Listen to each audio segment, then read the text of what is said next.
Hello, good evening, नमस्कार। मैं बबीता त्यागी, ICS coaching centre के इस यूट्यूब चैनल पर आप सभी का स्वागत है। और जैसा कि आज बहुत सारे स्टूडेंट्स ने थंबनेल में देख भी लिया होगा, आज 14 अप्रैल है और भारत में, इस आज़ाद भारत में जो आज देश में शासन प्रशासन जितना चल रहा है, और अगर मैं बात करूं कि संविधान के कारण जिस इतनी बड़ी व्यवस्था जो ये चल रही है, ठीक ठाक सिस्टम पूरा चल रहा है, आज इसके जनक और अगर केवी राव जी की बात माने तो इसकी जननी का भी आज के दिन जन्म हुआ था। और हम पूरे भारत के लोगों के लिए, चाहे महिलाएं हों, दलित हों या फिर पूरे भारत की बात करें, इंडिया के निर्माता के रूप में जिस आदमी ने काम किया इस समाज के उत्थान के लिए, दलितों के उत्थान के लिए, सिर्फ दलित इसलिए नहीं कहना चाहिए क्योंकि भारत, पूरा भारत आज उनके सामने नतमस्तक है, क्योंकि उन्होंने चाहे अपनी कम्युनिटी के लिए पहले काम किया, लेकिन फाइनली जाके उन्होंने जो काम किया वो इंडिया के लिए किया। और नमन है ऐसे लोगों को जिन्होंने इतने ज़्यादा उस टाइम में ख़राब माहौल में रहते हुए इस देश की तस्वीर को बदलने का बीड़ा उठाया, और फिर हमारे सामने एक जिसके नाम के आगे भी आज भारत रत्न लिखा जाता है, ऐसी हस्ती ने जन्म लिया। जन्म तो नॉर्मल से एक परिवार में हुआ था, लेकिन ठीक ठाक कामकाज था, क्योंकि पिताजी का काम और उनके पूर्वजों का काम कभी पुराने टाइम से ब्रिटिश ईस्ट इंडिया कंपनी से जुड़े हुए थे। सभी लोग समझ गए होंगे कि मैं बात कर रही हूँ डॉक्टर भीमराव रामजी अंबेडकर की। लंबा चौड़ा नाम है, नाम में पिताजी का भी नाम जुड़ा हुआ है और गुरु का भी नाम। कहते हैं किसी भी इंसान के जीवन को जो शेप देते हैं वो दो लोग हैं सबसे ज़्यादा, जो उसके जीवन को एक तरह से एक दिशा देते हैं, और इनमें सबसे बड़ा योगदान होता है माँ बाप का, और दूसरा बड़ा योगदान होता है टीचर्स का।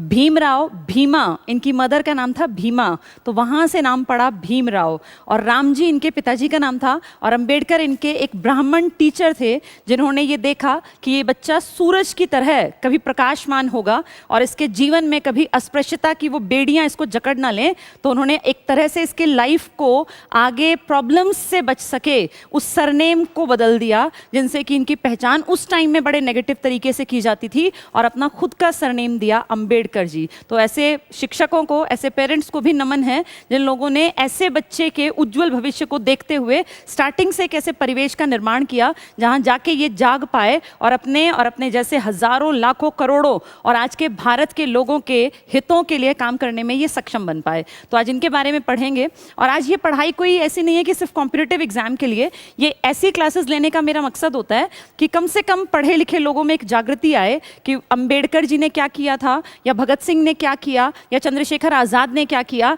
या फिर सुभाष चंद्र बोस का क्या योगदान था। काम तो सभी लोगों ने बहुत सारे किए, चाहे गांधी थे, नेहरू थे, या कितने ही बड़े लीडर्स की हम बात कर लें, लेकिन कुछ चीज़ें हैं जो दबी और छिपी रह जाती हैं, जिनको उतना उभारा नहीं जाता जितनी कि उनको मिलनी चाहिए, एक एक्सपोजर मिलना चाहिए। अंबेडकर जी के बारे में भी दो चार बातें तो हर आम आदमी जानता है, लेकिन कैसे वो उस कठिन परिस्थितियों से निकलकर भारत के राष्ट्र के निर्माता बन गए, कैसे उनका नाम उस दर्जे में लिया जाने लगा जिनमें सिर्फ ऊंचे कुल में जन्म लेने वाले लोगों को खड़े होने का या उनका नाम लिखने का प्रचलन था। वहाँ कैसे एक एससी, और उसमें भी सबसे नीची जातियों में अनटचेबल्स जिनको कहा जाता था, छुआछूत की इतनी गंदी बीमारी से जो ग्रसित था वो समाज, वहाँ से उठ के कैसे एक कमज़ोर वर्ग का एक छोटा सा बच्चा और मन में इतने बड़े सपने संजो पाया कि आज उसको पढ़ा और पढ़ाया जा रहा है। चलिए, इनके बारे में फैक्ट्स के दौरान मैं बहुत सारी कहानी किस्से बताऊंगी, और जो इंटरेस्टिंग भी हैं और हर इंडियन को पता भी होने चाहिए, क्योंकि जिस भारत में आज मैं और तुम रह रहे हैं उसके संविधान के निर्माण में सबसे बड़ा योगदान देने वाली प्रारूप समिति के अध्यक्ष के रूप में जिन्होंने काम किया वो हैं सम्मान के योग्य, बहुत ज़्यादा इज्जत जिनकी मन से इसलिए होती है क्योंकि कंडीशंस बहुत बहुत ज़्यादा खराब थी।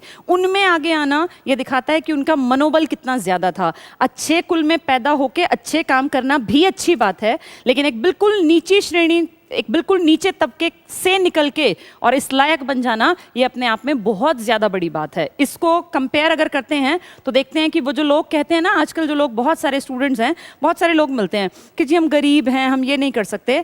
कभी पढ़ोगे, जानोगे ऐसे महानुभावों के बारे में तो देखोगे उतना कोई भी नीचे नहीं हो सकता आज के दौर में जितने नीचे के एरिया से ये निकल के और देखो कहाँ तक पहुँचे। आज इनके नाम पे शहर बसाए जा रहे हैं, आज इनके नाम पे कितनी मूर्तियां हैं। संविधान की किताब इनके स्टैचू के हाथ में होती है। गांधी, नेहरू, अंबेडकर अगर बात करते हैं तो ये 3 बड़े लीडर्स में अंबेडकर जी का भी नाम लिया जाता है। चलिए इनके बारे में जानते हैं। देखो मैंने हेडिंग भी क्या दी है, भारत निर्माता। भारत का निर्माण करने में बहुत लोगों ने संघर्ष किया, जिनमें से एक थे डॉक्टर BR अंबेडकर। संविधान निर्माता हैं क्योंकि संविधान के लिए भी इनका काम बहुत ज्यादा था। भारत रत्न से विभूषित हैं, लेकिन ये दुख की बात है कि ये भारत रत्न जिंदा रहते हुए नहीं मिला। 1954 में स्टार्ट हुआ था और ये एक्सपायर हुए हैं 1956 में। कायदे से जिंदा रहते रहते मिल जाना चाहिए था, क्योंकि इन्होंने बहुत बड़ा योगदान दिया था इंडिया को इस रास्ते पर लाने में। लेकिन इनको ये भारत रत्न से नवाजा गया 1990 में, बहुत लेटर स्टेज में, मरणोपरांत भारत रत्न। चलो दे दिया, ये भी बहुत बड़ी बात है। तो भारत रत्न डॉक्टर भीमराव रामजी अंबेडकर, क्योंकि इंडिया में बहुत सारे लोग जो लायक थे वो भारत रत्न नहीं हासिल कर पाए। तो भीमराव रामजी अंबेडकर, ये नाम देखो, इसी में इनकी माँ का नाम है, इनका खुद का नाम जो भीमा नाम था ना, वो इनकी मदर का था। तो माँ के प्यारे थे, 14 भाई बहन थे, सबसे छोटे थे, तो माँ बाप को बहुत प्यारे लगते थे, तो नाम रख दिया भीमराव। रामजी पिताजी का नाम है और अंबेडकर इनके टीचर की देन है। जिन 2 लोगों ने इनकी लाइफ में सबसे इंपॉर्टेंट रोल प्ले किया वो इनके पिताजी और इनके टीचर हैं। तो भीमराव रामजी अंबेडकर 14 अप्रैल 1891 को जन्मे हैं। तो आप इसको ऐसे याद करना, 1891 बहुत लोग भूल जाएंगे, ये नेहरू के समकालीन हैं। नेहरू जो कि सब लोग जानते हैं 1889 का जिनका बर्थ है, उन्हीं के साथ के लगभग हैं, 2 साल का फर्क है। वो 14 नवंबर 1889 के हैं, ये 14 अप्रैल 1891 के, सिर्फ 2 साल का अंतर है। ऐसे चीज़ों को रिलेट करके याद करना आसान होता है। तो गांधी जी से काफ़ी छोटे हैं ये भी। 6 दिसंबर 1956 को दिल्ली में इनकी डेथ हो जाती है और सोए हुए ही इनकी डेथ हो गई थी। अपनी लाइफ के लेटर स्टेज में जाके इनको बीमारी हो गई थी डायबिटीज़ की, और कहते हैं वो डायबिटीज़ इतनी बढ़ गई कि एक स्टेज पे आके ये बेड रिडन हो गए थे, कि बस चलना फिरना भी लगभग खत्म हो गया था, आंखों में धुंधलापन आ गया था और बहुत सारी इंटरनल शरीर में गड़बड़ियाँ, क्योंकि डायबिटीज़ एक बहुत भयानक रोग है और बढ़ जाए तो फिर दिक्कत दे सकता है। तो अपनी लास्ट स्टेज आते आते बहुत लंबे नहीं जिए। एक चीज़ जो मैं महसूस करती हूँ कि जिन लोगों ने समाज के लिए दिल से काम किया ना, उन लोगों का जीवन बहुत लंबा नहीं चला। इसका कारण ये रहा होगा शायद क्योंकि ये कभी ना कभी बहुत ज़्यादा टेंशन्स के दौर से, स्ट्रेस के दौर से गुजरते थे, और वो टेंशन और स्ट्रेस कहीं ना कहीं इनके दिमाग का असर इनके शरीर पर भी पड़ता था। और इसीलिए देखो जितने बड़े बड़े लोग हुए जिनका योगदान सच में है, वो लोग हार्डली 40, 45, 50, 56, 60, 65 पकड़ते पकड़ते। अदरवाइज बहुत सारे लीडर हैं जो 100 के आसपास भी पहुँचे हैं। तो इनका भी एज बहुत ज़्यादा नहीं है, 1891 में जन्मे हैं और 1956 में एक्सपायर भी हो गए। तो अगर देखें तो उस टाइम में लोग जो थे ना वो 80-90 साल नॉर्मल था, लेकिन इनके टाइम पीरियड को देखें तो काफ़ी कम था। महू MP में इनका जन्म हुआ था, मध्य प्रदेश, तब मध्य प्रदेश का नाम था सेंट्रल प्रोविंस, मध्य भारत का हिस्सा था सेंट्रल प्रोविंस अंग्रेजों के टाइम में। तो MP महू में कैसे जन्मे बता दूं। इनके जो पूर्वज थे ना, इनके दादा परदादा, उनके पुराने टाइम में, तो देखो ये अमीर नहीं थे, ये इस बातों को ध्यान से समझना इन चीज़ों को। ये अमीर नहीं थे, इनके पास कोई ज़मीन जायदाद नहीं थी, तो पेट भरने के लिए कभी पुरानी इनकी पुश्तों ने ब्रिटिश ईस्ट इंडिया कंपनी में सेना में जो है ज्वाइन कर लिया, कुछ छोटे मोटे पद पर। फिर उनकी अगली पीढ़ी भी सेना में, फिर पीढ़ी सेना में। तो ब्रिटिश ईस्ट इंडिया कंपनी 57 तक रही थी, उसके बाद ब्रिटिशर्स का राज आया था, महारानी ब्रिटेन का। तो जो इनके पिताजी हैं ना, जिनका नाम है रामजी अंबेडकर, अंबेडकर तो खैर इनके टीचर के देन है, जो रामजी हैं ये ब्रिटिश आर्मी के अंडर एक अच्छी पोस्ट पर थे, ये सूबेदार थे। सूबेदार कोई छोटी चीज़ नहीं है, अफसर का रैंक था उस टाइम पर भी। तो इनके जो पिताजी थे वो सेंट्रल प्रोविंस MP महू में, जो कैंट का एरिया था ना, अभी भी कैंटोनमेंट एरिया आप जानते होंगे, हर तरफ दिख जाते हैं, तो उस कैंट के एरिया में ये जन्मे थे। तब इनके पिताजी कहाँ थे? महू कहाँ पड़ेगा? MP में। पत्नी थी इनकी रामाबाई। इनकी 2 शादियाँ हुई हैं, एक रामाबाई से जो कि बहुत अर्ली स्टेज में इनके पिताजी ने ही करवाई थी 1906 में। रामाबाई भी बहुत यंग एज में एक्सपायर हो गई, जब शादी हुई तो महज 9 साल की थी और 1935 में वो एक्सपायर भी हो गई।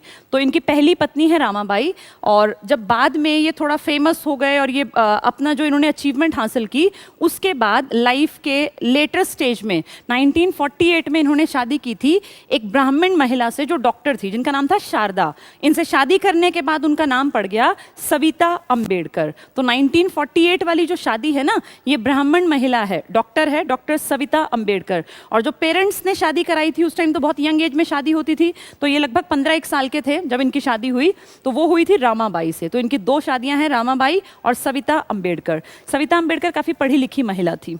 चलिए आगे देखते हैं शिक्षा। आपने सुना होगा कि इंडिया में हाईली क्वालिफाइड लोगों में लिस्ट अगर बने तो उसमें अंबेडकर जी का भी नाम लिया जाएगा। ये वो आदमी हैं जिसने उस टाइम पे देखो एमएससी और डीएससी, डीएससी क्या होती है? Doctor of science. दिमाग, ये देखो इसे बोलते हैं जीनियस माइंड। ऐਵੇਂ ही कोई भी उठ के अपना कह देता है कि हम जीनियस हैं, हर कोई जीनियस नहीं होता, ये होते हैं जीनियस। उस टाइम पे इन्होंने एमएससी और डीएससी, डॉक्टर ऑफ साइंस, उस टाइम पर इन्होंने डिग्री ली बैरिस्टर की। उस टाइम लंदन के स्कूल ऑफ इकोनॉमिक्स में पढ़ के आए ये, तो ये होती हैं पढ़ाई, इसे बोलते हैं जीनियस, ब्रिलियंट, कितने तेज दिमाग थे। तो देखो इनकी डिग्रीज मैंने लिखी है। यूनिवर्सिटी ऑफ बॉम्बे जो यहाँ पर ही है, अपने यहीं पर थी, वहाँ से इन्होंने बीए किया। और बता दूं ये पहले दलित थे, पहले महार जाति के लड़के थे जिनका एडमिशन यहाँ हुआ था इतनी डिग्री लेने के लिए भी, क्योंकि तब मैट्रिक तक पहुँचना नामुमकिन था एक आम आदमी के लिए भी। और उस टाइम ये बिल्कुल लोअर ग्रेड से उठ के मैट्रिक की परीक्षा, और सिर्फ बैठे नहीं, पास की थी अच्छे मार्क्स के साथ। नेक्स्ट है कोलंबिया यूनिवर्सिटी, न्यूयॉर्क में पढ़ती थी। न्यूयॉर्क अमेरिका की बात हो रही है। सोचो एक दलित वर्ग को बिलोंग करने वाला लड़का अमेरिका जाएगा पढ़ने के लिए, पैसा नहीं है, कोई ऐसा नहीं है कि कोई भी जुगाड़, वो बहुत इंपॉर्टेंट अपनी एक जगह हासिल करेंगे। अब मैं आगे कहानी बताऊंगी, तब पहुंचेंगे वो अमेरिका, न्यूयॉर्क। कोलंबिया यूनिवर्सिटी से एमए और पीएचडी करेंगे। बहुत बेहतरीन दिमाग रहा होगा, क्योंकि एक तरफ साइंस पढ़ी है, एक तरफ आर्ट्स के सब्जेक्ट पढ़े हैं, इकोनॉमिक्स पढ़ा है, पॉलिटिकल साइंस पढ़ा है, सोशियोलॉजी पढ़ा है, फिलॉसफी पढ़ा है। मतलब ये क्रिएटिव दिमाग होता है ना, वो इतनी जगह पे हाथ पैर मार सकते हैं। तो ये बहुत क्रिएटिव दिमाग के रहे होंगे, ऐसा मेरा अंदाजा है, क्योंकि इतनी सारी फील्ड्स में काम करना एक आम आदमी के बस की बात नहीं होती। लंदन स्कूल ऑफ इकोनॉमिक्स से इन्होंने एमएससी प्लस डीएससी, एमएससी तो आज भी भाई पढ़ने लिखने वाले लोग ही एमएससी तक पहुंचते हैं, वरना तो लोग 12वीं के बाद अपना छोटा मोटा कोई कामकाज कर लें वही बहुत होता है। एमएससी भी मेहनत मांगता है। उस टाइम पे एमएससी, ये कितनी पुरानी बातें हैं, डॉक्टर ऑफ साइंस, और ग्रेज इन, ये कॉलेज का नाम था, बैरिस्टर की पढ़ाई की, लॉ पढ़ा। तो एक तरफ लॉ पढ़ रहे हैं, एक तरफ साइंस पढ़ रहे हैं, एक तरफ आर्ट्स पढ़ रहे हैं, तो कितना तेज दिमाग रहा होगा कि हर फील्ड में।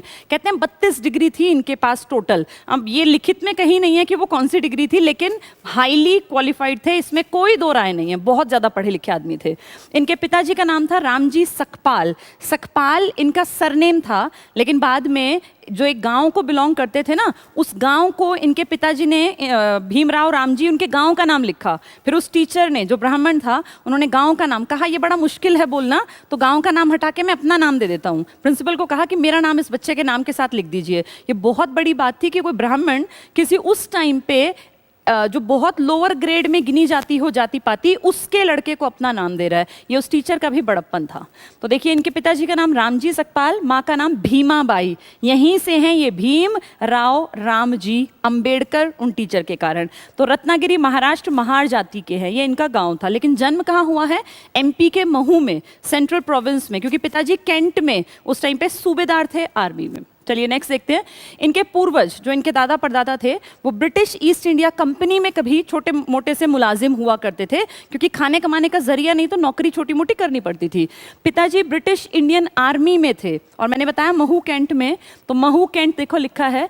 इसके बाद रिटायर हो गए पिताजी 1894। अब देखो इसको रिलेट करो, इनका जन्म हुआ 1891 में और पिताजी रिटायर हो गए 1894 में। कारण ये अपने 14 भाई बहनों में सबसे छोटे थे, और पिताजी की रिटायरमेंट महज 3 साल के थे तब रिटायर हो गए। तो जो अच्छी लाइफ थी ना, क्योंकि सूबेदार का रैंक तो ठीक ठाक था, जो अच्छा जीवन जी सकते थे वो 3 ही साल जी पाए। उसके बाद तो पिताजी रिटायर हो गए, तो सिर्फ पेंशन पे घर चला, और पेंशन इतनी बड़ी नहीं होती होगी कि उसमें अच्छा जीवन जी सकें। फिर भी इनके पिताजी देखो कितना समझदार, कितना तेज दिमाग इनके पिताजी भी रहे होंगे।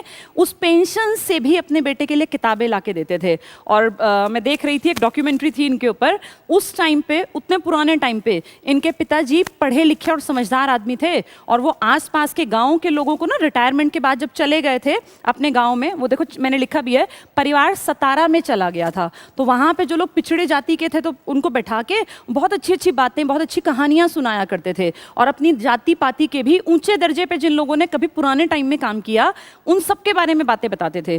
तो क्योंकि वैदिक काल में भी तो ये जाति पाति थी ना, उस टाइम की बात है, और बहुत ऊंचे दर्जे की सोच थी उनकी। तो उस पेंशन के पैसे से, जिससे घर चलाना भी मुश्किल था, अंबेडकर जी के पिताजी उनके लिए टैगोर की किताबें लाए थे उस टाइम पर।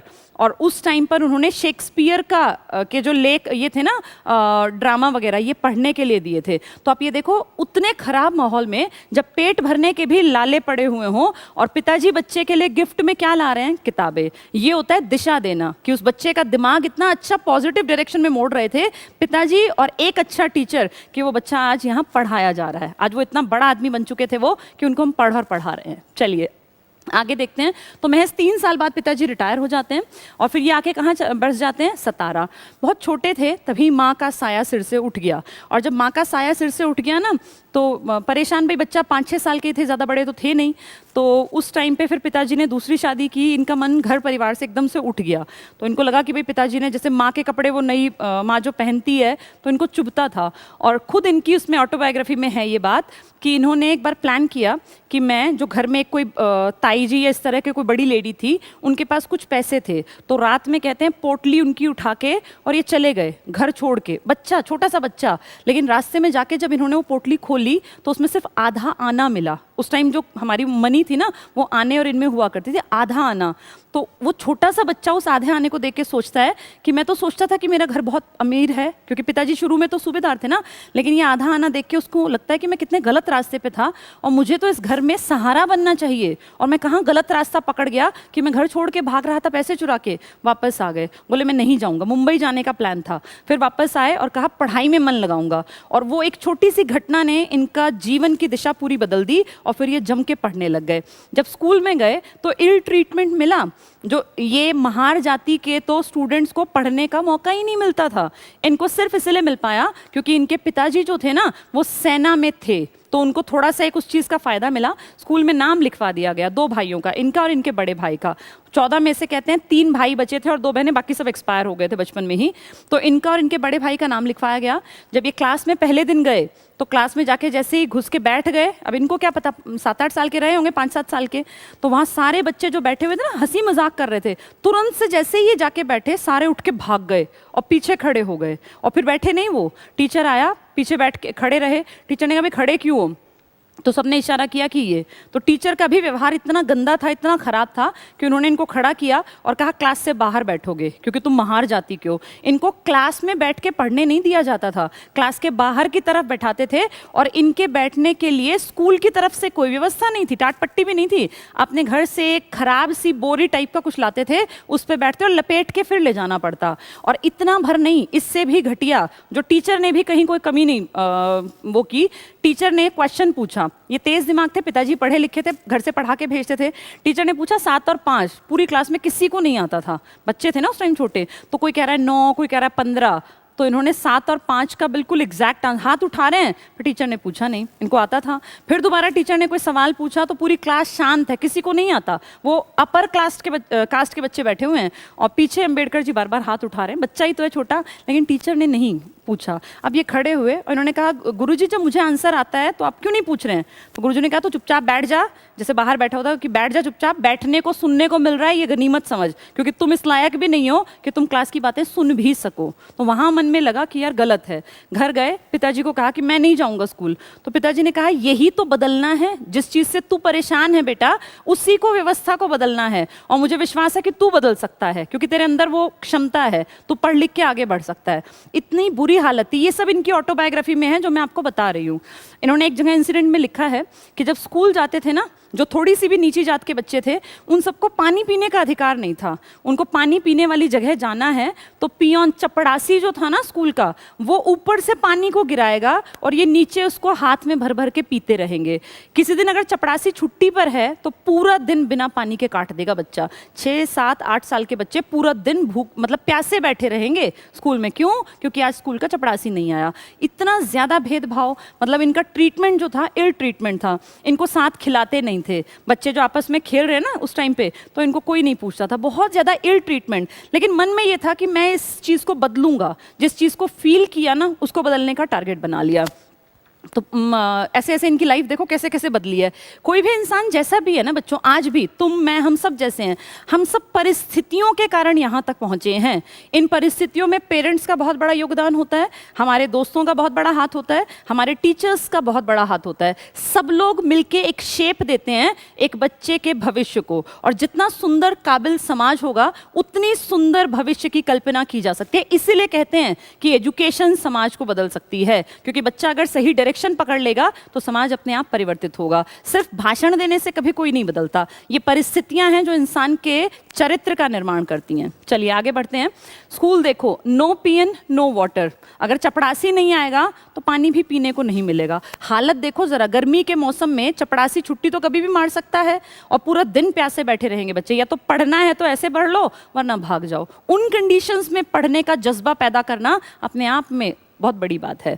गांव था इनका अम्बवादावेकर, यही इनके नाम में लगता था, इसी को हटा के अंबेडकर किया था। गुरु देखो ये हैं वो महान टीचर, इनका नाम उनके नाम के साथ जोड़ा इन्होंने अपनी मर्जी से। और ये इतना प्यार करते थे अंबेडकर की प्रतिभा से, इतने ज़्यादा इम्प्रेस थे कि अपने घर पे बुला के उसको खाना खिलाते थे। प्रॉपर ब्राह्मण थे, लेकिन एक अछूत उस टाइम के बच्चे को अपने घर बुला के और खाना खिलाना, जबकि टीचर्स तो इनसे बिल्कुल दूर रहा करते थे, इतना बुरा हाल था। तब ये टीचर कितने सम्मान के योग्य थे, ब्राह्मण कृष्ण केशव अंबेडकर। अपना नाम लगा दिया बच्चे के नाम में कि इसको आगे दिक्कत ना हो कहीं भी।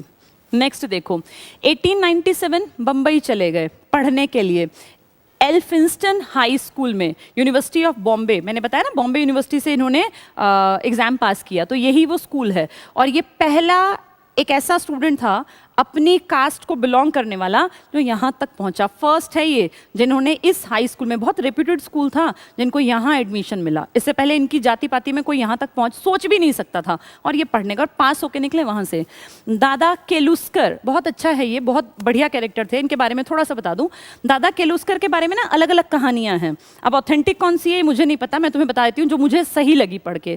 कहते हैं एक दिन ये बैठे हुए थे अम्बेडकर जी, और ये जो कॉलेज का स्कूल का जो पार्क टाइप था ना, वहाँ पेड़ के नीचे बैठ के पढ़ रहे थे किताबें। तो 3-4 दिन से लगातार दादा केलुस्कर इनको नोटिस कर रहे थे कि भाई ये लड़का रोज़ पढ़ता हुआ मिलता है। तो एक दिन इन्होंने इसको बुलाया अपने पास और कहा कि क्या नाम है, तो नाम बताया।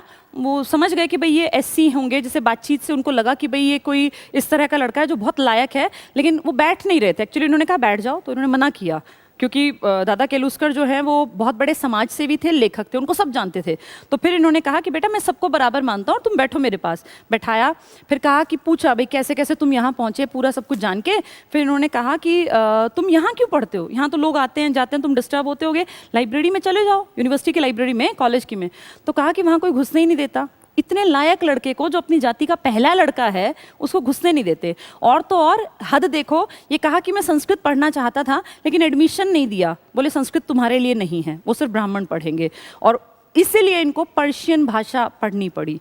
तो ना चाहते हुए, कोई इंटरेस्ट नहीं था पर्शियन में, लेकिन कहते हैं कि हर चीज़ अच्छे के लिए होती है, पर्शियन का ज्ञान भी इनके बहुत काम आया। 9 भाषाएं इनकी पकड़ थी मजबूत, 9 भाषाओं पर। तो संस्कृत नहीं पढ़ने दिया, लाइब्रेरी में एंट्री नहीं दी। ये हाल तब है जब ये लड़का ब्रिलियंट है, जीनियस है, तब इतनी बुरी हालत थी। ये दादा केलुस्कर ही हैं जिन्होंने उस पार्क में बैठकर इनको बुद्ध की जीवनी पकड़ाई कि तुम बहुत लायक हो और मुझे ऐसा लगता है कि तुम जीवन में कामयाब बनोगे, ये किताब पढ़ना। बोले ये मेरी खुद की, उन्होंने खुद लिखी थी महात्मा बुद्ध के ऊपर, अपनी खुद की रचित किताब इनके हाथ में। तो बहुत खुश हुए अम्बेडकर। तो इनका भी बहुत बड़ा योगदान है दादा केलुस्कर का, बुद्ध की जीवनी। और बुद्ध से ही एक बात और रिलेट कर लो, महात्मा बुद्ध को इन्होंने पढ़ा, लाइफ लॉन्ग अपने कम्युनिटी विशेष के लिए काम किया, फिर भारत के लिए भी काम किया। अपनी लाइफ के लास्ट फेज में 1956 में जब ये एक्सपायर हुए हैं, उसी साल में इन्होंने अपना धर्म बदल लिया। हिंदू धर्म में थे ना, इन्होंने बुद्ध धर्म को ग्रहण कर लिया। और इनके साथ साथ 5 लाख ऐसे ही दलित लोगों ने भी धर्म परिवर्तन करके बौद्ध धर्म को अपना लिया। उसके चक्कर में ये श्रीलंका भी गए थे, नेपाल भी यात्राओं पर गए थे। तो अगर पूछें कि उनकी जो डेथ हुई है उसमें जो क्रियाकर्म जो हिंदू धर्म में करते हैं वैसे नहीं किया गया, बल्कि जैसे बौद्ध धर्म में क्रियाकर्म किया जाता है उस विधि का पालन किया गया, क्योंकि लास्ट स्टेज में जाके इन्होंने बौद्ध धर्म को अपना लिया था 56 में, जब इनकी डेथ हुई है दिल्ली में। ठीक है, तो 1906 में इनकी शादी हुई थी, 1913 में इनके पिता का देहांत हो गया। ये 1913 वही साल है जब हमारे देश में पहली बार वर्ल्ड का सबसे बड़ा प्राइज लेकर आए थे। देश में बहुत बड़ा नाम जिनका है, टैगोर, रविंद्रनाथ टैगोर। 1913 में ही ये यूएस गए। अच्छा, जब गरीब थे तो यूएस कैसे चले गए? यूएस जाने का कारण क्या था? इन्होंने, दादा केलुस्कर मैंने बताया ना समाज सेवी भी है, तो इन्होंने देखा लड़के में लायकियत है पर पैसा नहीं है, कंडीशंस अच्छी नहीं है, तो दादा केलुस्कर इनको लेके गए। और क्योंकि वो समाज सेवी हैं तो उनको सब जानते हैं, और वो लेके जाते हैं बड़ौदा के गायकवाड़ के पास। उस टाइम में जैसे हमारे देश में देसी रियासतें थी, आप सब जानते हैं, ये मैंने पीछे क्लासेस में पढ़ाया हुआ है। तो देसी रियासतों में राजा हुआ करते थे, तो गायकवाड़ जो थे ना, बड़ौदा के जो राजा थे उस टाइम के, उन्होंने अपनी तरफ से एक स्कॉलरशिप का प्लान चला रखा था, जिसमें वो अपने यहाँ से अमेरिका में भेजते थे बच्चों को और उनका खर्चा खुद उठाते थे। 4 साल तक खर्चा उठाते थे। उसके बाद वो बच्चा जो है इनके लिए काम करता था। भाई बच्चा क्या बड़ा हो जाता होगा यूनिवर्सिटी पढ़ के आया तो देखो 1913 में यूएस गए। पैसा कहाँ से आया? बड़ौदा के गायकवाड़, गायकवाड़ एक खानदान था, जैसे सिंधिया, होलकर, गायकवाड़, ये सब खानदान हैं। तो इसमें सयाजी राव थर्ड थे जिन्होंने इनको स्कॉलरशिप दी थी। और ये किसकी कारण दी थी? दादा केलुस्कर ने हेल्प की थी, जिन्होंने पार्क में देखा था। तो ये चीज़ें होती हैं कि नोटिस में आ गया कि भाई लड़का लायक है, तो देखो कहाँ तक पहुँचा दिया। स्कॉलरशिप मिली 25 रुपये 1 महीने की। देखो उस टाइम 25 रुपये इतनी बड़ी बात थी कि इससे अमेरिका का खर्चा निकल सकता था 1 महीने का। तो उन्होंने कहा हम हर महीने तुम्हें 25 रुपये भेजवा देंगे। तो 25 रुपये में काम चलाना उस टाइम पे पॉसिबल था। लेकिन जब ये अमेरिका गए ना, ये फर्स्ट वर्ल्ड वॉर के आसपास की घटनाएं हैं, उस टाइम फिर मुद्रा का अवमूल्यन हो गया और 25 रुपये में काम चलाने में इनको दिक्कत आने लग गई थी। खैर 4 साल जैसे तैसे करके पढ़ाई इन्होंने कर ली। नवल नाम का एक पारसी था, इससे मुलाकात हुई, ये इनका लाइफ लॉन्ग फ्रेंड रहा। और एक बात मुझे बड़ी अच्छी लगी नवल ने जो बोली थी, ये भी बहुत बड़े पढ़े लिखे आदमी थे, ये हिंदू नहीं थे, पारसी थे। इन्होंने कहा था हर किसी का जन्म बड़ा बनने के लिए नहीं होता, ध्यान से सुनना, हर किसी का जन्म बड़ा बनने के लिए नहीं होता, लेकिन हर व्यक्ति बड़े बनने वाले आदमी के जीवन में या उसके भविष्य में सीढ़ी के रूप में योगदान दे सकते हैं। हर कोई इंडिया में भगत सिंह नहीं बन सकता था, हर आदमी नेताजी सुभाष चंद्र बोस नहीं बन सकता था, लेकिन उनके लिए उनसे जुड़कर काम करने वालों का भी योगदान कम नहीं है। आईएनए सुभाष चंद्र बोस की ताकत थी। आईएनए के वो 60,000 आदमी जिनके नाम भी हम लोग नहीं जानते, वो ताकत थी सुभाष चंद्र बोस की। भगत सिंह की जो उन्होंने पार्टी बनाई थी HSRA, उसके जो वो लड़के थे ना कॉमरेड, वो ताकत थी भगत सिंह की। तो उन्होंने यही तो कहा, नवल ने क्या कहा कि हर आदमी का जन्म बड़ा बनने के लिए नहीं हुआ, लेकिन हर आदमी बड़े बनने वाले आदमी के जीवन में या उसके भविष्य में योगदान दे के अपना कर्म बड़ा कर सकता है। तो बहुत बड़ी बात थी और नवल ने भी वही काम किया, इसलिए आज इनको भी पढ़ाया जा रहा है। तो नवल नामक पारसी से मुलाकात हुई, लाइफ लॉन्ग इनके फ्रेंड रहे। 2 बड़े नाम बताया मैंने, दादा केलुस्कर और नवल। नवल पारसी हैं, दादा एक बहुत बड़े राइटर हैं। दादा ने ही इनकी मुलाकात करवाई है स्कॉलरशिप देने वाले राजा के साथ। नेक्स्ट है 1917। अब देखो 13 में गए थे, 4 साल के पैसे मिले थे। 13, 14, 15, 13 के बाद 14, 15, 16, 17, 17 में वो पैसे स्कॉलरशिप खत्म होगी। तो 1917 जून में वापस आना पड़ा, क्योंकि 13 के मिड में गए थे। तो 14, 15, 16, 17 मिड हो गया, वापस आ गए। वापस आना पड़ा, आना नहीं चाह रहे थे। इनकी इच्छा थी कि मैं लंदन से भी पढ़ाई करूँ। अमेरिका से तो डिग्री हो गई, मुझे लंदन से भी पढ़ना है। तब उस टाइम पे ना लंदन का क्रेज था, वहाँ पढ़ाई बहुत अच्छी थी। तो वापस आना पड़ा, स्कॉलरशिप समाप्त हो गई, गायकवाड़ की स्कॉलरशिप खत्म हो गई। अच्छा, ये जो दौर है ना, इसको जरा रिलेट करो दिमाग में। फर्स्ट वर्ल्ड वॉर चल रहा था, पहला विश्व युद्ध चल रहा था 14 से 18 के बीच का। तो उस टाइम पे ना समुद्री जहाज़ों में लड़ाइयाँ हुआ करती थी और जर्मनी की एक पनडुब्बी ने शिप डुबो दिया। ये अफवाह फैली यहाँ कि वो शिप डूब गया जिसमें अंबेडकर वापस आ रहे थे अमेरिका से, लेकिन ऐसा नहीं हुआ। अंबेडकर की बुकिंग में उस शिप में कुछ गड़बड़ हो गई थी और इन्होंने अपनी किताबें उस शिप से पहुंचवा दी थी। यानी जो शिप डूबा ना, उसमें अंबेडकर नहीं थे, उसमें उनकी किताबें थी। लेकिन ये दुख की बात है कि किताबें डूब गई सारी। बहुत मेहनत से इन्होंने थीसिस तैयार किए थे, वो डूब गए सारे। बहुत अच्छी अच्छी किताबें, इनका सारा जो लिखा पढ़ा था वो खत्म हो गया। फिर भी दिमाग खत्म थोड़ी होता है, वो आगे जाके फिर काम आ गया। तो 1917 के बाद ये वापस आए, स्कॉलरशिप समाप्त हुई, शिप डूब गई जिसमें इनकी किताबें आ रही थी, ये सेफ हैंड रह गए। जर्मन पनडुब्बी ने डुबो दी, क्योंकि फर्स्ट वर्ल्ड वॉर चल रहा था, तो आपस में इनकी लड़ाइयाँ थी, अमेरिका की वो डुबोएंगे, उनकी अमेरिका। 1918 प्रोफेसर बन गए, वापस आ गए। अच्छा, जब वापस आए ना तो गायकवाड़ के पैसे पे गए थे ना, तो इन्होंने गायकवाड़ को पहले ही प्रॉमिस किया था कि मैं वापस आके आपके यहाँ काम करूँगा। तो काम करने लग गए, काम करने लग गए। तो भाई इतना पढ़ा लिखा लड़का है, बेशक किसी भी कास्ट का हो, लेकिन पढ़ाई लिखाई तेज दिमाग तो अपनी जगह पा ही लेगा ना। इनको वहाँ सेना का सचिव बना दिया। सेना का सचिव समझते हो? Defence secretary. आज के टाइम में डिफेंस सेक्रेटरी बनने के लिए IAS का रैंक होना चाहिए, और IAS में जो बहुत नामी गिरामी टाइप के होते हैं, जो नजरों में आते हैं उनको बनाया जाता है सेक्रेटरी, सचिव के पद पर। ये पढ़ाई लिखाई करके इतने बड़ा नाम कमा के आए हैं, क्योंकि अमेरिका कोई छोटी चीज़ नहीं है कि जाके पढ़ाया कोई भी, बहुत तेज दिमाग चाहिए था। तो जैसे ही वापस आए इनको गायकवाड़ की सेना में सचिव का पद मिल गया, सेना सचिव, सैन्य सचिव, तो ये लगा लो डिफेंस सेक्रेटरी बन गए।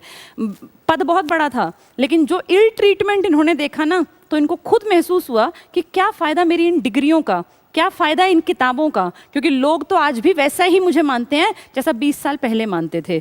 क्योंकि जब ये गए वहाँ पर तो लोगों ने, जनता का जो रवैया था ना वो इतना ख़राब था। ये और इनके बड़े भाई गए थे भाई अपनी नौकरी पकड़ने, नौकरी तो थी कंफर्म कि ये नौकरी है, चले गए वहाँ।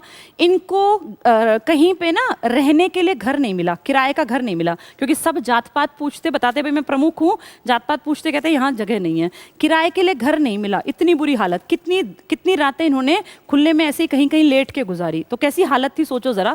अच्छा, उससे आगे 2 कदम आगे और दफ्तर में जाते, दफ्तर में गए तो सेक्रेटरी की क्या पोजीशन होनी चाहिए, जो सैन्य सचिव है, ये जाके बैठे, फाइलों का काम, तो फाइल मंगवानी थी। जो पीएन था ना वो, या जो इनके नीचे काम करने वाले, कई बहुत सारे लोग, वो सारे ऊंची जात के थे, बहुत सारे लोग ब्राह्मण थे। तो जो वो पीएन लाया तो इन्होंने कहा भाई ये वाली फाइल लाओ। जो वो लाया तो वो इतने गुस्से में था कि एक नीची जात का आदमी मुझे डायरेक्शन दे रहा है कि मैं फाइल लाके इसको दूंगा, और ये मेरा अफसर लगा हुआ है, और लाके फाइल का गट्ठा लगभग उनके मुंह पे फेंक के चला गया।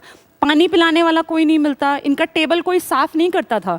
मतलब इतनी ज़्यादा बेइज्जत अपने आप में फील हुआ कि कहने को मैं इतना हाईली एजुकेटेड हूँ, मैं इतनी बड़े रैंक पर हूँ, पर लोगों के नज़रिए को मैं बदल नहीं पाया, और ये चीज़ें इनको दिन रात फील होने लगी। इसीलिए गायकवाड़ के यहाँ नौकरी लंबी नहीं चली, इन्होंने छोड़ दी वो नौकरी। चलिए आगे देखते हैं 1918। अच्छा, उसके बाद ना उन्होंने लेटर भी लिखा था दीवान को, लेकिन वहाँ से भी कोई रिस्पॉन्स नहीं मिला, यानी गायकवाड़ का भी इंटरेस्ट नहीं था कि ये वहाँ ज़्यादा दिन टिके। प्रोफेसर बन गए पॉलिटिकल इकोनॉमी के, क्योंकि पॉलिटिकल इकोनॉमी की पढ़ाई इन्होंने कर भी रखी है, तो प्रोफेसर बन गए मुंबई में। लेकिन प्रोफेसर जब बन के क्लास में गए ना, तो स्टूडेंट्स, क्योंकि उस टाइम में सवर्ण ज़्यादा पढ़ते थे, ब्राह्मण्स वगैरह, तो उन लड़कों ने सीधे एंटी कहे, प्रिंसिपल के पास पहुंच गए कि हम किसी नीची जाति के आदमी से नहीं पढ़ेंगे, सब एंटी हो गए। तो प्रिंसिपल ने कहा भाई 2-4 दिन क्लासेस लगा के देख लो, हाईली क्वालिफाइड हैं, विदेश से पढ़ के आए हैं। तो जिस तरह कह सुन के स्टूडेंट्स को मना लिया, 2-3 दिन की क्लासेस के बाद सारे स्टूडेंट्स इनके फैन थे, और सबको लगा कि ये सच में स्किलफुल आदमी है, और बेशक किसी भी जाति के हों, लेकिन ये गुरु बनने के लायक हैं। ये होती है लायकियत। कहीं भी आपका जन्म हुआ है कोई फर्क नहीं पड़ता, अगर आपके अंदर स्किल्स हैं तो आपकी इज्जत अपने आप होने लग जाएगी। ये एग्जाम्पल है। स्टूडेंट्स फेवर में आ गए, लेकिन पढ़े लिखे सो कॉल्ड प्रोफेसर्स एंटी थे, क्योंकि उनको इम्प्रेस करना आसान नहीं था। वो पुराने टाइम की बुद्धि उनके अंदर थी, पूर्वाग्रह वाली, बायसनेस वाली, कि ये है तो ऐसी ही या नीची जात का ही, चाहे प्रोफेसर बन गया। और कहते हैं जब स्टाफ रूम में सब बैठे होते और ये पानी पी लेते थे ना उसी जग से, जैसे उस टाइम जग और ग्लासेस से, तो सब प्रोफेसर्स का रवैया बहुत नेगेटिव हुआ करता था। सोचो जब पढ़े लिखे प्रोफेसर्स का रवैया ऐसा था, तो एक अनपढ़ आदमी का रवैया कैसा रहा होगा इनके प्रति, कि जिस जग से ये पानी पी लेंगे प्रोफेसर्स उसको भी हेय दृष्टि से देखेंगे। स्टूडेंट्स को तो अपने फेवर में कर लिया, पर प्रोफेसर्स का क्या करें। नेक्स्ट देखो 1920 में कोल्हापुर, अच्छा वो तो खत्म हो गई थी ना सारी स्कॉलरशिप। कोल्हापुर के एक हेड थे, रियासत थी छोटी सी कोल्हापुर, वहाँ के हेड थे शाहू उनका नाम था। इन्होंने हेल्प की इनकी, और क्यों, क्योंकि ये ना इंटरेस्टेड थे कि कैसे जो ये उस टाइम में अछूत जिनको कहा जाता था, दलित, कैसे इनको ऊपर उभारे। अच्छे आदमी थे, ऊंचे कुल के थे, रियासत के मालिक थे, लेकिन इंटरेस्ट था सोशल एक्टिविटीज़ में, एक तरह से समाज सेवी। तो इन्होंने कहा मैं पैसा लगाऊंगा और तुम कुछ लिखो, कुछ अच्छा काम करो। तो उन्होंने, अंबेडकर जी ने साप्ताहिक पत्र निकाला कि कम से कम पढ़े लिखे लोग तो जाने कि मेरी विचारधारा क्या है। नाम देखना क्या दिया, मूक नायक। मूक कौन होता है, जो बोलता ना हो। भाई जो मूक, वाचाल, अपोजिट वर्ड्स है ना, जो बोलता ना हो। तो मूक नायक अपने उस पत्र का नाम रखा, जो हफ्ते में एक दिन निकलता था, और चंद लोग ही सही पढ़ के कम से कम अंबेडकर की विचारधारा से वाकिफ तो हो जाएं, इसके लिए ये कोशिश थी। पैसा लगाने की का जो कामकाज था वो किसने किया, कोल्हापुर के। और इनका भी बड़प्पन है, इन्होंने कहा कि मैं अपने यहाँ एक भोज दूंगा, भाई बड़ा आदमी है, रियासत का हेड है, अपने यहाँ भोज दूंगा, और उसमें सारे तुम्हारी कम्युनिटी के लोग जो है इन्वाइटेड हैं। और खुद बीच में बैठ के पूरा एक ऐसा सर्कल पूरा बनवाया, और उसमें खुद बीच में बैठे, अंबेडकर जी बैठे और सारे दलित लोग, और फिर सबने बैठ के साथ एक तरह से भोजन किया। तो अपने आप में कहीं अच्छे लोग भी थे, ऐसा नहीं है कि सारा ही समाज घटिया था। कुछ लोग, चंद लोग थे जो उस टाइम पे भी इनका साथ दे रहे थे। मैंने दिखाया आपको कैसे वो दादा थे, कैसे इनके फ्रेंड थे नवल, कैसे ये कुछ एग्जाम्पल्स हैं जो अच्छा काम कर रहे थे। नेक्स्ट देखिए, पहला संगठित, अच्छा अब इतना तो समझ जाओ कि अब ये पढ़े लिखे हैं, खूब हाईली क्वालिफाइड हैं, लेकिन इनके साथ लोगों का व्यवहार रवैया अभी भी गलत है, तो कहीं ना कहीं इनको काम तो करना पड़ेगा ना। 1920 में इन्होंने कोशिश करनी स्टार्ट कर दी संगठित प्रयास की। संगठित का मतलब होता है ऑर्गेनाइज तरीके से, अब मैं अपनी कम्युनिटी के लिए काम करूंगा, क्योंकि मेरी कम्युनिटी के साथ बहुत गलत व्यवहार है, जब मेरे ही साथ ऐसा है तो औरों का क्या हाल होगा। तो संगठित प्रयास दलितों के लिए एक इन्होंने सभा बनाई और सारे मेंबर्स को इसमें अपना इंक्लूड कर लिया जो भी उनके इस एरिया को बिलोंग करते थे, इनकी कम्युनिटी के थे। नाम देखना, बहिष्कृत हितकारिणी सभा, यानी जिनका सोसाइटी ने बहिष्कार किया है उनके हितों का ध्यान रखने वाली सभा बना दी B.R. अम्बेडकर ने। अब ये डॉक्टर है क्योंकि डिग्री होल्डर है अब ये। इस सोसाइटी ने क्या किया, इस सभा ने, इन्होंने कहा शिक्षा दो, किसी भी इंसान को, किसी भी समाज को, किसी भी वर्ग को अगर आगे पहुंचाना है तो सिर्फ एक चीज है, तब भी वही थी और आज भी वही है, वो है शिक्षा। आज भी किसी भी बच्चे का जन्म, आप बहुत सारे लोग मुझसे जुड़े हुए हैं, कल भी देखेंगे परसों भी, बहुत सारे बच्चे ऐसे हैं जो बेहद गरीबी में जन्मे हैं, जिनके घरों में संसाधन नहीं है।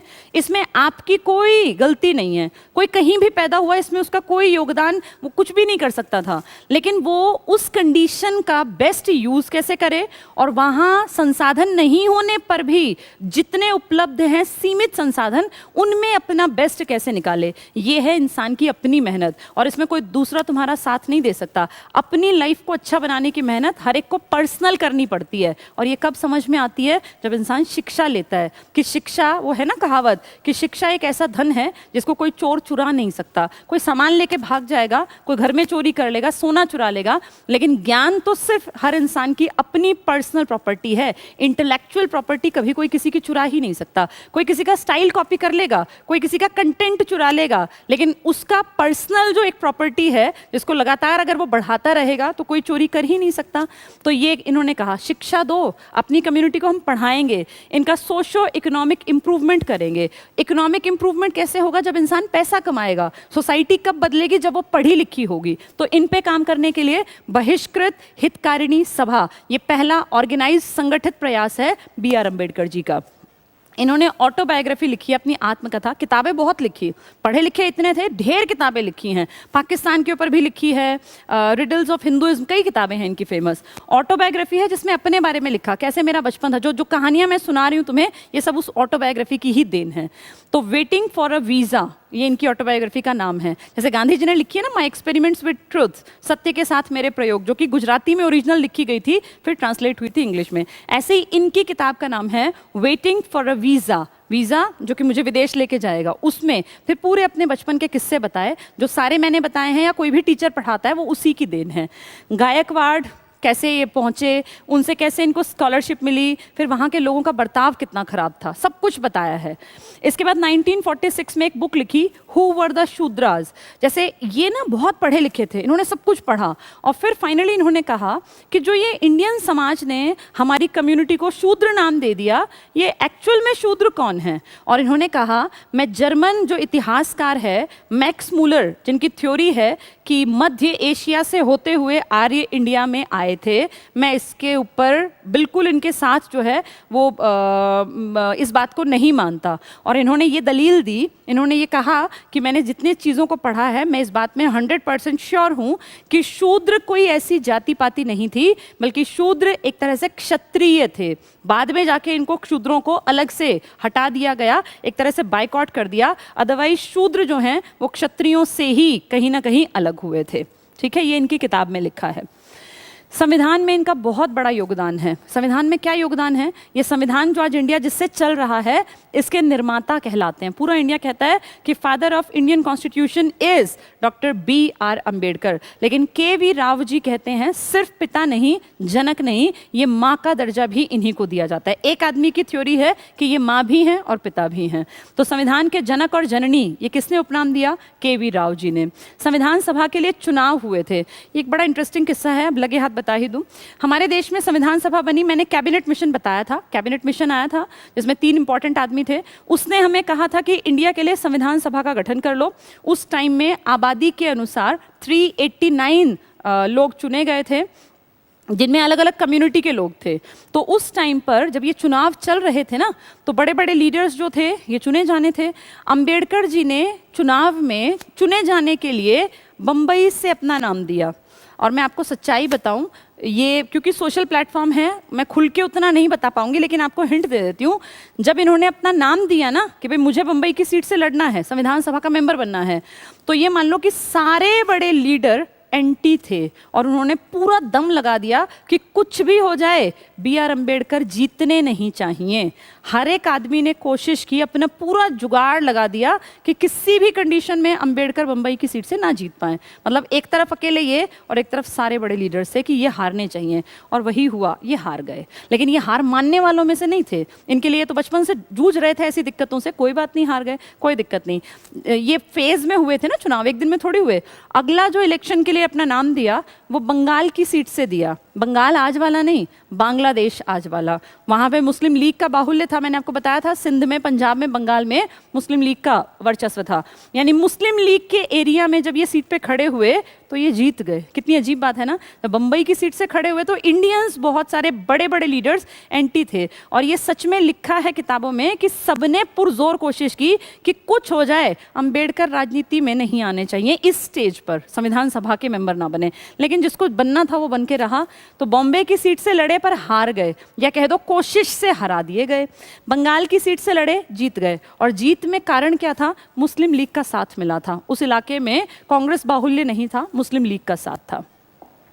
नेक्स्ट पे आते हैं, बी एन राव। नाम सुना होगा सभी लोगों ने, बेनेगल नरसिंह राव, बहुत बड़ा नाम है। ये वो महान आदमी हैं जिसने संविधान सभा के लिए बहुत काम किया, इंडिया के कॉन्स्टिट्यूशन का। इनफैक्ट ड्राफ्टिंग में मेन योगदान इसी आदमी का था। इन्होंने बहुत ज़्यादा काम किया, लेकिन कभी भी अपनी सेवाओं के लिए इंडिया से पैसा नहीं लिया। और ये सिर्फ इंडिया में नहीं, ICJ, international court of justice में भी पहुँचने वाले इंडियन हैं बी एन राव। इन्होंने आसपास की कई कंट्रीज़ के संविधान में भी हेल्पिंग हैंड के रूप में काम किया। तो बी एन राव ने कहा राजेंद्र प्रसाद को, अच्छा क्या हुआ जब ये जीत गए थे ना बंगाल से, बंगाल मतलब बांग्लादेश, आज का बांग्लादेश देश का, ये 46 की घटनाएं बता रही हूँ। 47 में देश में आज़ादी आई तो पाकिस्तान ने 2 हिस्से ले लिए, एक आज का पाकिस्तान और एक आज का बांग्लादेश, जो उसने बना लिया था पूर्वी पाकिस्तान। तो जिस सीट से अंबेडकर जीत के आए थे वो इंडिया से कट गई। अब अंबेडकर जी की सीट तो कट गई, लेकिन अंबेडकर जी तो इंडिया में ही रहेंगे। तो अंबेडकर जी पहले बंबई से लड़े, हारे, फिर ये लड़े बंगाल की सीट से, जीते, लेकिन वो एरिया कट गया जिससे ये जीते थे। तो फिर संविधान सभा में उथल पुथल मची कि अब क्या होगा क्या होगा, क्योंकि अब तक सबकी समझ में आ गया था कि अंबेडकर के बिना संविधान बन नहीं सकता। अंबेडकर जान है कम्युनिटीज़ की, और अंबेडकर देश के समाज के विकास के लिए काम करने वाले लोगों में से हैं, तो इनको मेंबर तो बनाना पड़ेगा। अब ये दबाव आया कि भाई मेंबर बनाओ कहीं ना कहीं से, चाहे कुछ हो, अंबेडकर के बिना संविधान लिखा नहीं जा सकता। तो बी एन राव जी ने डॉक्टर राजेंद्र प्रसाद, जो कि संविधान सभा के मुखिया थे, अध्यक्ष थे, बी एन राव जो थे ना, इन्होंने, ये है नहीं, मेंबर नहीं है ये, लेकिन ये काम कर रहे हैं, बहुत बड़ा काम कर रहे हैं। ये हेड के ऊपर दबाव बनाते हैं। वो हेड बीजी खेर को कहते हैं, जो बम्बई मैंने आपको बताया था, आज का गुजरात का इलाका और आज के महाराष्ट्र का इलाका, उस टाइम पूरा बम्बई था। तो उस टाइम बहुत बड़े इलाके को हम बम्बई के नाम से जानते थे। तो राजेंद्र प्रसाद बम्बई के हेड के ऊपर दबाव डालते हैं। और याद करो, पहली बार इलेक्शन हारे भी बम्बई की सीट से ही थे। तो वो बीजी खेर है, बाल गंगाधर खेर, इनके ऊपर दबाव बनाते हैं, जो उस टाइम बम्बई के पीएम थे। तब ना सीएम नहीं होते थे, तब बम्बई में जो हेड था उसको पीएम ही कहा जाता था। तो बीजी खेर के ऊपर दबाव आया कि भाई कुछ भी करो, बम्बई की सीट पे किसी को हटाओ, हमें नहीं पता, लेकिन अंबेडकर का नाम आना चाहिए। तो MR जयकर जी ने इस्तीफा दिया। ये जयकर 1932 में जब पूना पैक्ट हुआ था ना, यरवदा जेल में, गांधी, अंबेडकर, मदन मोहन मालवीय, तो उनके साथ थे जयकर। 4 लोग लिए जाते हैं इसमें, गांधी, अंबेडकर और मदन मोहन मालवीय और MR जयकर, ये वही जयकर हैं। इन्होंने इस्तीफा दिया, बम्बई के पूरे प्रांत की एक सीट पर ये बैठे थे, इन्होंने इस्तीफा दिया, नाम है मुकुंद राव जयकर। और इनके इस्तीफे के बाद अंबेडकर सदस्य बन गए दोबारा। तो अंबेडकर जी की यात्रा देखो, बम्बई से खड़े हुए, हारे, फिर बंगाल की सीट से जीते, लेकिन बंगाल कट के पाकिस्तान के पास चला गया। वापस अब प्रेशराइज किया बी एन राव जी ने, किसको किया? राजेंद्र प्रसाद। राजेंद्र प्रसाद ने किसको कहा? बीजी खेर को, खेर ने किसको कहा, जयकर को, और जयकर जी ने इस्तीफा दिया, तब उस सीट पर आए हैं अंबेडकर जी। तो इस तरह से देखो कितनी जद्दोजहद करनी पड़ी। ये लायक आदमी के साथ ऐसा हो रहा है, सोचो आम आदमी के साथ क्या होता होगा उस टाइम। प्रारूप समिति के अध्यक्ष बन गए, ड्राफ्टिंग कमेटी जिसको पांडुलेखन समिति भी कहते हैं। 29 अगस्त 1947 को ड्राफ्टिंग कमेटी का गठन हुआ। तो अब देखो 15 अगस्त को ही तो वो देश अलग हो गया था, 14 अगस्त की रात जो बनाता है अपना पाकिस्तान अपना स्वतंत्रता दिवस। तो ये कितनी जल्दी हुआ ये काम कि 29 अगस्त को ये कमेटी बनी है, और उसके 7 सदस्यों में अध्यक्ष कौन है, B.R. अम्बेडकर। इनकी किताबें फेमस हैं, वैसे तो बहुत सारी किताबें हैं, पर यहाँ मैंने नाम लिखा है रिडल्स ऑफ हिंदुइज्म, यानी हिंदू जो धर्म है इसमें इतनी ज्यादा दिखावट और आडंबर है कहीं कहीं पर, जिसके ऊपर लिखा है रिडल्स। रिडल्स होते हैं पहेलियां, रिडल्स ऑफ हिंदुइज्म के ऊपर इन्होंने लिखा। और एक थॉट्स ऑन द पाकिस्तान, यानी पाक जो बनने जा रहा था इसके बारे में अंबेडकर जी के विचार क्या हैं। कुछ इंपॉर्टेंट पॉइंट्स हैं, छोटे छोटे से फैक्ट्स जो कभी कभी एग्जाम में आते हैं या कम से कम हमें पता होने चाहिए। तीनों आरटीसी में जाने वाले इंडियन हैं ये। एक तेज बहादुर सप्रू हैं, लेकिन अगर मैंने बताया था आपको कि दोनों का नाम हो तो पहली प्रायोरिटी में रखना B.R. Ambedkar ji. RTC round table conference, जिसको पूरा डिटेल में मैंने समझाया हुआ है। आरटीसी लंदन में होती थी, होनी एक थी, लेकिन बात जब नहीं बन पाई तो 3 करनी पड़ी। हर साल एक आरटीसी रखी गई, 1930 में, 31 में, 32 में। और B.R. अम्बेडकर हर साल लंदन गए, और क्योंकि लंदन से ही तो पढ़ के भी आए थे ना, इनकी डिग्री लंदन से ही थी, तो बहुत अच्छी तरह इनकी वहाँ एक तरह से मान लो कि इनकी भी पैठ थी। और दलित समुदाय को रिप्रेजेंट करने वाला बड़ा चेहरा थे, इकलौता चेहरा। कम्युनल अवार्ड से सहमत थे ये। कम्युनल अवार्ड आपको याद होगा, एससीज को भी अलग से आरक्षण दे दो, हिंदुओं से अलग। तो गांधी जी ने एंटी यरवदा जेल में आमरण अनशन कर दिया था ना, फिर मदन मोहन मालवीय जी ने मीटिंग कराई थी यरवदा जेल में, गांधी जी की और अंबेडकर जी की, जिसमें कि ये बात हुई थी कि तुम्हें आरक्षण मिलेगा आज़ादी के बाद, और इंडियंस अभी आरक्षण देंगे, सामान्य सीटों में से ही तुम्हें केंद्रीय व्यवस्थापिका में सीटें मिल जाएंगी। सेकेंड आरटीसी के दौरान लंदन में गांधी जी से असहमत हुए और प्रॉपर इनकी आपस में बहस हुई। जब वो आरटीसी चल रही थी ना, तो एक तरफ गांधी जी, एक तरफ अंबेडकर, सारे लोग बैठे हुए थे, प्राइम मिनिस्टर इंग्लैंड भी, हमारे बहुत सारे लोग। तो वहां गांधी जी जब बातें कर रहे थे तो अंबेडकर जी ने बीच में अपने हक की बात रखी थी, और ये बहुत बड़ी बात मानी गई थी कि गांधी जो इंडिया के इकलौते रिप्रेजेंटेटिव मानते थे बहुत सारे लोग, उनकी बात को काटना और दलील के साथ काटना, तर्क दे के बात करना, ये B.R. अम्बेडकर जी ने किया था सेकेंड आरटीसी में। इसके बाद पूना पैक्ट हुआ 25 सितंबर 32 को, जिसमें कि डॉक्टर अंबेडकर और मदन मोहन मालवीय जी के हस्ताक्षर हैं। गांधी जी की सारी बातें हैं, लेकिन हस्ताक्षर गांधी जी के नहीं है। एग्जाम में हस्ताक्षर आए तो इन दोनों का नाम करना, किस किस के बीच हुआ, तो गांधी जी और अंबेडकर जी का नाम लिखना। ठीक है, चलिए कुछ इंपॉर्टेंट पॉइंट्स में एक दो बातें और कर लेते हैं। साइमन कमीशन याद होगा, सारे गोरे अंग्रेज आए थे 7, और साइमन कमीशन आया था कि क्या 1919 के जो मॉन्टेग्यू चेम्सफोर्ड सुधार हैं उनके बारे में रिपोर्ट बनाने। सारे गोरे थे, हमने इसका विरोध किया, और इसी विरोध के चक्कर में लाहौर में लाला लाजपत राय जी की मृत्यु भी हुई थी, जिसका बदला लिया था भगत सिंह ने, सैंडर्स हत्याकांड, जिसके कारण फिर फांसी तक पहुंच गई थी बात। तो साइमन कमीशन के सहयोग के लिए बनाई गई कमेटी में शामिल थे। ये थोड़ा सा समझने का पॉइंट है बच्चों, यहाँ ये बात नहीं है कि कौन गलत और कौन सही, इस चीज को समझो कि साइमन कमीशन इंडिया में ब्रिटिशर्स भेज रहे हैं, और वो एक रिपोर्ट बनाएगा इंडिया के बारे में, और उसका सहयोग करने के लिए एक कमेटी बनाई गई, जिसके मेंबर कौन बनाए गए हैं, B.R. अम्बेडकर। जबकि याद करो कि साइमन कमीशन का विरोध कर रही थी कांग्रेस बड़े स्तर पे। जब वो मुंबई उतरे थे, गेटवे ऑफ इंडिया जिसका निर्माण हो गया था जब जॉर्ज पंचम आया था, और क्वीन मैरी 1911 में, वहां जब उतरे ना ये, तो पूरे इंडिया में एक लहर चली, go back Simon, go back Simon. ये सारी क्लासेस मैंने आपको पहले पढ़ा रखी हैं। उसका विरोध पूरा इंडिया लगभग कर रहा था, लेकिन उसका सहयोग करने के लिए एक कमेटी बनाई गई, जिसमें मेंबर कौन बने थे, B.R. अम्बेडकर जी। ठीक है, क्विट इंडिया मूवमेंट, भारत छोड़ो आंदोलन, 8 अगस्त, करो या मरो, ग्वालियर टैंक, मुंबई, अगस्त क्रांति मैदान, गांधी जी का नारा, ऑपरेशन 0R, सारे बड़े लीडर, कोई जेल में गिरफ्तारी के बाद और कोई आगा खां पैलेस में, गांधी जी, सरोजनी नायडू, एक दो और बड़े लीडर। तो क्विट इंडिया मूवमेंट भारत छोड़ो आंदोलन से असहमत थे। अंबेडकर जी ने कहा था कि मैं इस आंदोलन में कांग्रेस के साथ नहीं हूं, यानी दलित महासभा QIM से साइड में थी। First law and justice minister हैं भारत में, पहले कानून और न्याय मंत्री बने ये, तो बहुत बड़ी बात थी, इतना बड़ा डिपार्टमेंट इनको दिया गया। इनकी लायकियत को देखते हुए, बैरिस्ट्री की पढ़ाई करके आए थे ना, तो लॉ एंड जस्टिस को बहुत अच्छी तरीके से समझते थे। लोकसभा के चुनावों में हार हुई, आज़ादी के बाद की बात कर रही हूँ, पहले भी हारे थे जब बम्बई में इलेक्शन हुए, या कह लो हरवाने की कोशिश की गई और कोशिश कामयाब हुई, लेकिन अब इलेक्शन हुए हैं आज़ादी के बाद, लोकसभा के चुनावों में ये हारे, फिर भी मेंबर बने, एमपी बने राज्यसभा से। तो राज्यसभा से एमपी बने थे, लोकसभा के चुनाव में हार, आरएस मतलब राज्यसभा से एमपी बने थे। कुछ भी किया, बहुत अच्छे काम किए इस देश के लिए, अपनी कम्युनिटी के लिए स्टार्टिंग में टारगेट बनाया, लेकिन फिर जब देखा कि देश को ज़रूरत है तो पूरे इंडिया को टारगेट बनाया कि इंडिया का विकास करना है। औरतों के लिए बहुत ज़्यादा काम किया, इक्वालिटी पे तो इतने ज़्यादा काम किया कि मरने मिटने को भी तैयार थे, समानता देश में आनी चाहिए। एक आधे अगर मैं एग्जाम्पल दूँ तो जब ये नए नए लीडर के रूप में उभर रहे थे ना, तो इनके इलाके में एक तालाब हुआ करता था, जिसमें नगर पालिका ने उस टाइम घोषणा कर दी कि ये तालाब सार्वजनिक है और सब इसमें से पानी पी सकते हैं।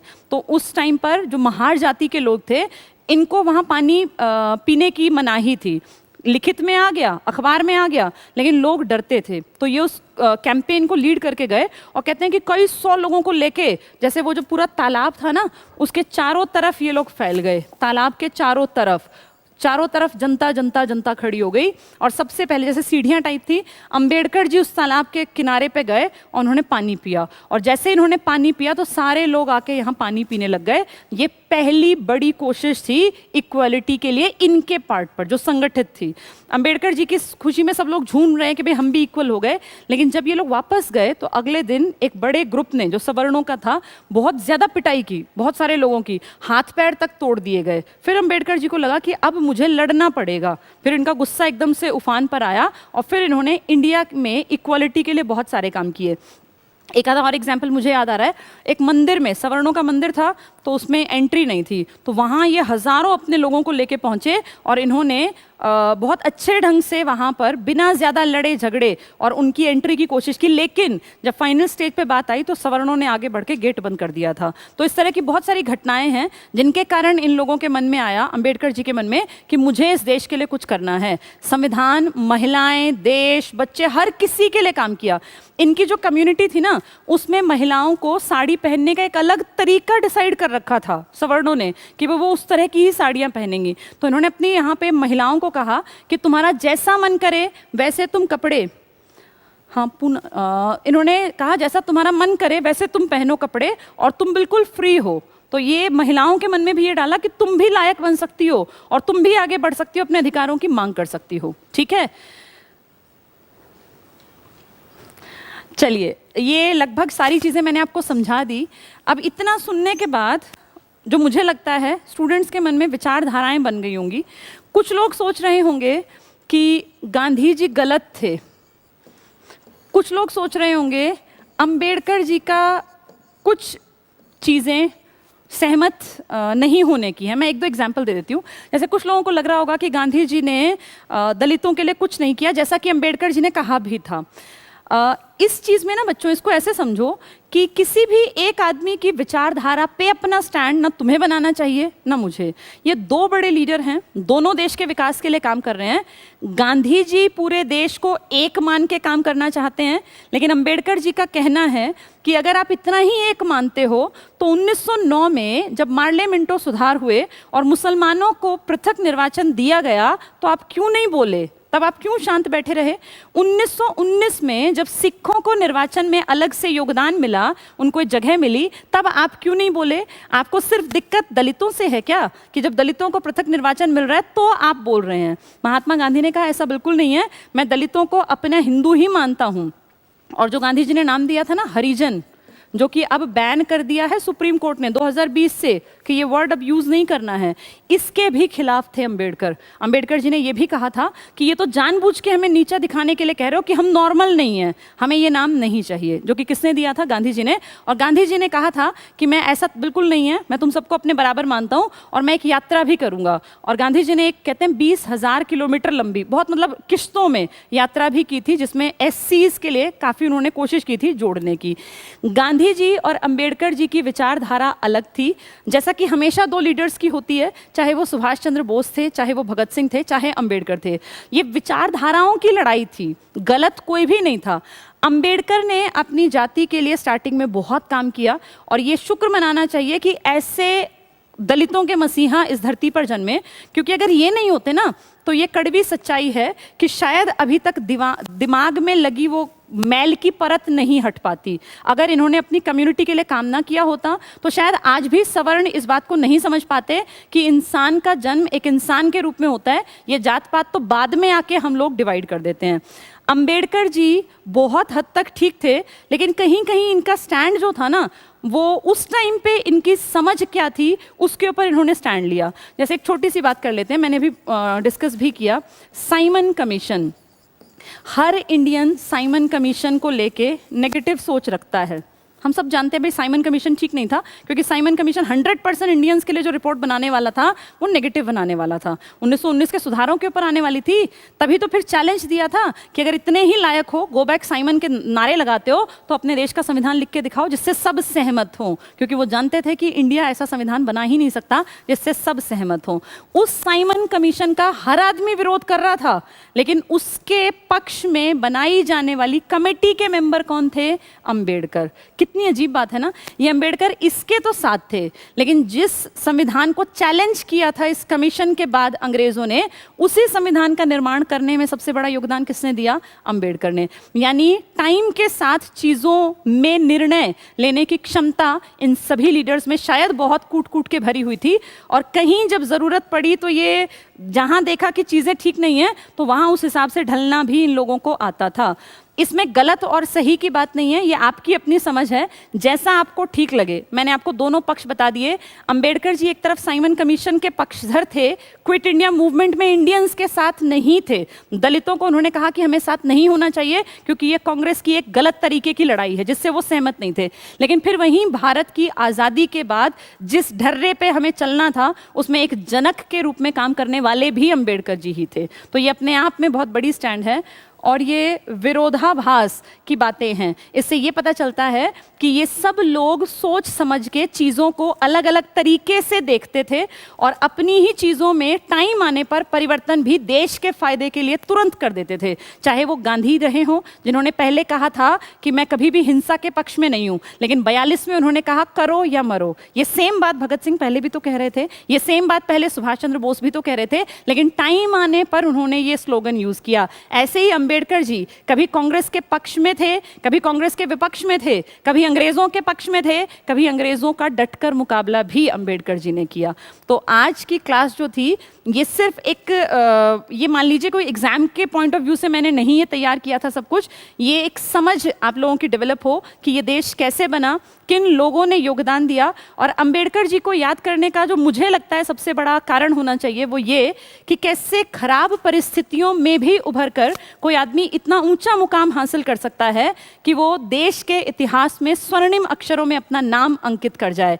वो क्षमता किसी किसी में होती है, और उस क्षमता का सबसे बड़ा एग्जाम्पल हमारे सामने भीमराव रामजी अंबेडकर हैं। इतने हाईली क्वालिफाइड, इतने ज़्यादा पॉजिटिव अप्रोच रखने वाले, जिन्होंने महिलाओं की बराबरी की भी बात की, जिन्होंने दलितों की बराबरी की भी बात की, और जिन्होंने भारत निर्माण में, संविधान के निर्माण में एक बहुत बड़े सोर्स के रूप में काम किया। तो आज 14 अप्रैल को हम इन सबको नमन करते हैं, जिन लोगों ने भी योगदान दिया भारत को भारत बनाने में, भारत को आज़ाद कराने में, या भारत के संविधान को लिखने में। उनमें बड़े लीडर्स के रूप में हमेशा जाना जाएगा BR अंबेडकर जी को। आज की क्लास में इतना ही। थैंक यू, बहुत बहुत बहुत शुक्रिया। और आप लोगों का बहुत प्यार मिलता है, सभी स्टूडेंट्स बहुत ज़्यादा मोटिवेट करते हैं, क्योंकि एक ही वीडियो को एक दिन में ही हज़ारों की संख्या में देख लेते हैं।